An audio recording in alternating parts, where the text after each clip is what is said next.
হচ্ছে police, BNP, Jamaat Islami যেখানে পায় মিছিলে পাইলে সমানে ঠেঙ্গায়। এই পুলিশের আবার আওয়ামী লীগ যেখানে পাবে ক্ষমতায় না থাকলে সেখানেই পিটাবে।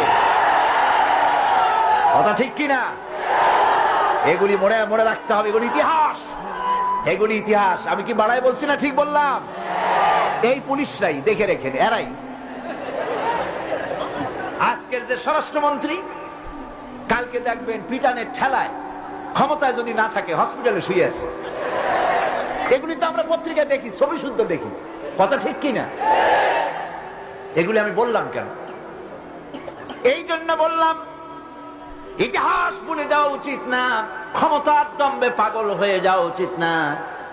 আল্লাহ পাক বলেছেন, লিনানজুরাকুম কাইফা তা'মালুন, ক্ষমতা দিয়ে আমি দেখি আমলটা কি করো, তোমার আমলটা কি হয়, কি ধরনের